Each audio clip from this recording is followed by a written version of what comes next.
last presentation for the day is I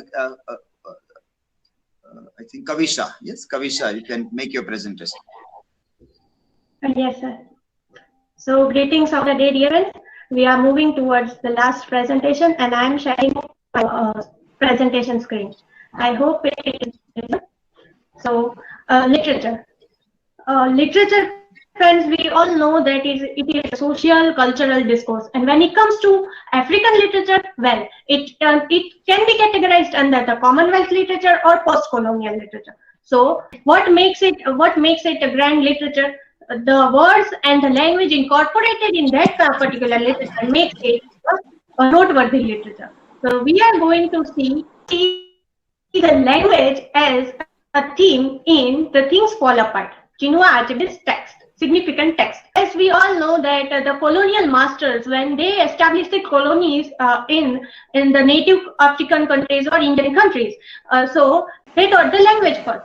And as Shakespeare has noted in The Tempest, that you taught me language, and that is how I came to know how to curse you. So language is never a historical or apolitical tool, but the educational, religious, and administrative institutes which were established by the colonial masters had modified the form of language of the native people, and they themselves as using the language of colonial masters. But when we see in Africa that it was privileged to use English language, but while using African language, it was considered as an intellectual punishment. So many writers have thought to write their work in English language. And Achebe's foundational text, that is Things Fall Apart, resonates all African voices. This particular presentation aims to see Things Fall Apart. I think somebody's mic is on. So The Things Fall Apart is a powerful critic and how we can see this as a text as a critic. It's because of its language of proverbal expressions. Introduction. Yes, this particular text criticizes the Western discourse of Africa, and this can best be possible with the use of language of colonial writers. And this particular text incorporates proverbs, folktales, and songs translated from Igbo language that is noted by Sarkar.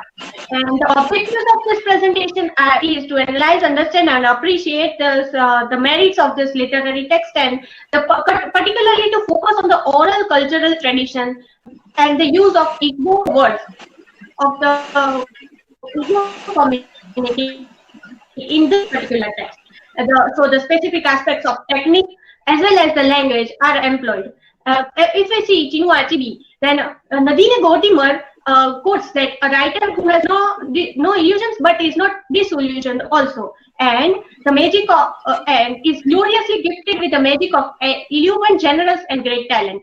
So the novels of Achebe can be described in a simple statement that this life is chaotic but art is orderly, and he describes an order in his art. The things fall apart. So this novel chronicles the revolutionary changes that took place in Africa in Igbo community during the arrival of British or colonial masters. So it is the first novel in English which spoke the interior of an African character rather than portraying the Africa as an exotic, and the white man would see him, as noted by Walter. So the language as the theme in The Things Fall Apart. So as we all know that language carries referential meaning that derives as a vehicle to somewhere else. Then it contains prototypical meaning or literal meaning or contextual meaning. So according to David Lodge, the novelist's medium is language, and through that language he or she describes or gives a response to any other literary text. So the Achebe educates readers extensively about Igbo society's myth and proverbs through English language as a response to colonial text of Joseph Conrad's Heart of Darkness. And the narrator, if we look at the narrator, that the narrator is anonymous narrator. As we have seen in Heart of Darkness by Joseph Conrad, the narrator is Marlowe. So Marlowe is narrating from his subjective view or his subjective opinions of Africa, particularly the Congo region. Here, in this part, Chinua Achebe had described this Igbo culture from a third person, that is omniscient narrator, an anonymous person who is having sympathy towards the clan people. As it is the third person, it provides the insights to of each and every character, not only looking subjectively to one character, but to the overall characters all. And it is an omniscient figure, so it looks at identical. It has this identical implications towards the colonizer or British missionaries, and as it is having a fable-like perspective, so it provides the motives of various individuals also to the readers. So what is the weapon which is used with the help of the language by Chinua Achebe? That is proverbial expressions. So the Igbo culture is having very oral language. So when we see Achebe describing introducing the first chapter, he says that Okonkwo was well known throughout the 9 villages and even beyond. His fame rested on solid personal achievements. So right from the beginning, the language is very much fluent, simple, and easily understood. But behind this easiness of language, there is the deep referential meanings or a deep ironical implications on as a post-colonial narrative against the colonial master's narrative. So having spoken plainly so far, OA said the next half a dozen sentences with proverbs. So this is when OA demands Okonkwo's demands his own property from Okonkwo's father, that is Unoka. He describes this in half a dozen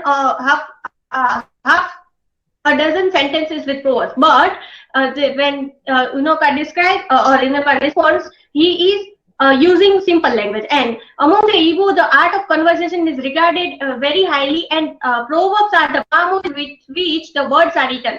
So here the narrator says that proverbs, in the beginning only, he informs the readers that proverbs are a kind of palm oil. So palm oil, as we are having this groundnut oil here, very much important ingredient. Similarly, in Africa, or in that particular culture, this palm oil is very significant ingredient in the household, in that particular community, in clan, etc. So this palm, it works as a palm oil in a culture. So the proverbs, he had used this proverb like everybody, an old woman is always uneasy when dry bones are mentioned in a proverb. So this particular proverb contains a personal meaning when it is in the narrative. That Okonkwo, when he is dealing with in the meeting with clan people, Nwakibi, well known in Ethiopia, who cracks a joke, and Okonkwo takes it in from a personal sense. So this kind of personal proverb are used. Then if we see formal proverbs, so that is let the kite perch and let the eagle perch too. If one says no to the other, that his wings break. So here also Okonkwo uses this proverb when the villager is having party of this festival, and all shall eat and drink the same. In that manner, this proverb is used. And the last one, as the elder said, if one finger brought oil, it soiled the others. So here, this narrator is using this particular proverb for Okonkwo when he is to be exiled. And similarly, this particular proverb can be referred or read from this perspective, post-colonial perspective also, that how colonizers are coming and ruling or encroaching the land. So if one finger brought oil, it soiled the others.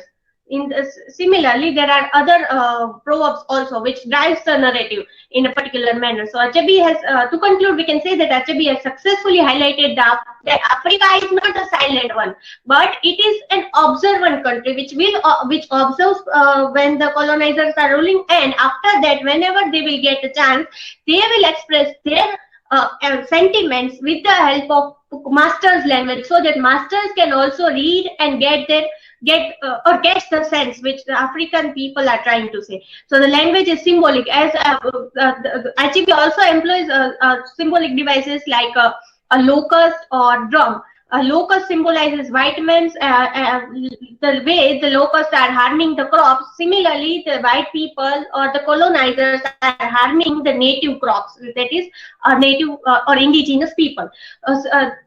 Furthermore, the drum is used. The beats of drums are compared or can be read as the heartbeat of the people. Whenever there are any missionaries established in the clan, or who is going to take over the 9 village of the place, then the heartbeats of the people are to be heard. From both the sides, that is the ones who are going to support the missionaries, as well as from those people who are going to oppose also. So a kind of roaring is heard from this drum beats. And in Things Fall Apart, as Gitandi observes, the very act of narration is often a celebration of the power of the Igbo voice. So when Joseph Conrad's like writers ignores the voice of African people, this kind of literature celebrates the very indigenous identity. And it can be said that Achebe had wrote the novel in English as a response to the West narrative to be read by the colonizers. So this was all the things. Here is the work citation. If you have any questions, you can ask. Thank you. Thank you very much. Yes, Kinnari and who is the next can ask. Be ready for the question. Yes. Okay. And it was good. You also incorporated in-text citations today in your parenthesis. So that gives a clear marker that where you have to go in the work citation to refer. As we were talking yesterday also, these are the markers to see that when an evaluator is evaluating and want to cross-verify the citations, that are the mark, alphabetical order is the marker. It takes the reviewer to the exact source from where it is taken. So that's why it is alphabetical order, and internationally a system is followed in a particular way. For the reviewers, normally when you send your articles to journals or PhD work or MPhil dissertations, reviewers, when they want to review it, they require this. Yes, Kinnari, question? Yes, Kavisha, a question for you.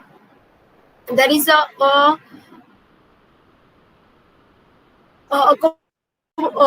Okonkwo is a victim of the novel.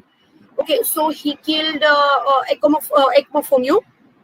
So is he followed the religion to kill him, or there is a possibilities to he save him, according to you?